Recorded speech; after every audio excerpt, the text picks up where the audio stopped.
would go through the sales channel. Okay. Okay. C# API. Yeah, as I mentioned, this is just another way of writing an API manager, and I'm not so sure if many of you have already done C++ code. I just want to give you one very simple example. I'm not sure if you have done C++ managers, but it is a lot of things what you for normal need to do when you want to create such a manager. You must take care about the data points, the configs, this and that, and other things, and so on. You must do some stuff. With this C# facade, you do create manager, then you do init manager, then you do start, and that's it. The manager is running. Done. And then you see you can connect to some process values and other things and so on, and that's it. Yeah? That's it. It's really simple to create your own manager, have it running, and then process the values and whatever things. Okay? This is the simplified way of using control extension, no, not control extension, the manager framework. Let's put it that way. So, and as I mentioned, it was not done for the driver common framework. There, you only have the C# wrapper that will enable you to use existing C# code, maybe also in drivers. Yeah? But our main focus was manager at the moment. And you will get no such thing for the control extensions like DLLs in control script. Yeah? There, we have done nothing. Okay, so this is only available for the manager API. Okay, that's it. Yeah. Okay, and the object-oriented scripting, you please need to check it out in the help. It is documented nicely, as I have shown before. There is the chapter in the control section. Object-oriented scripting, and what is new is exactly those things. Yeah, I did mention already the classes and structs. Okay, this is just if the definition is public or if the members are private by default, but you can of course change it to your liking. That's not the problem. And then of course you can inherit classes from one each other, so inheritance is there, and of course there is a constructor, but there is no destructor. Yeah, this is the only thing I want to maybe mention right now, because we didn't feel that it is necessary. Yeah? Garbage collector is done, so this is the normal. Yeah, when you switch a panel and so on, and some classes are unloaded. Okay, that should be no problem, but there is no destructor.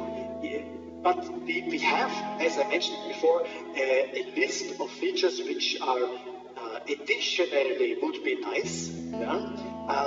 And now we just need to prioritize them and do them one after another in future releases. So Control++ is a fairly new thing. If you want to contribute some ideas and so on, please feel free. Yeah? Choose the contact via your sales channel, okay? And we will then forward that to the product management and to the development. The same is true for object-oriented panels or other things. When you have some thoughts to some new features or whatsoever, please share it with us. And yeah, we will have with some input. We can of course not somehow guarantee that some changes will be done or whatsoever, but nevertheless, when you talk to us, it's better than nothing. Okay, constructors there. Do I need to mention here anything else? It is just a different way of working when you have classes and object orientation instead of the strict procedural approach what we had before. Can you do anything more what was not able to be done with control earlier? No, you can't. It is the same functions. Yes, it's different methods, and you have maybe better encapsulation of the code and whatever other things. But it's the same functions. You use DP Connect and so on. So this is all the same. That's it. It's just a different way of writing the scripts. Yeah. And I do not want to go here into details. Just mention that this is possible right now to your customers, or check it out on your own. There are a lot of restrictions there as well. Please be reminded, this is not C++. Control++ is still an interpreter, and it's not the same as Visual Studio, okay? Our editor and the debugger is getting better and better, but still it's not Visual Studio. I'm just mentioning. Okay.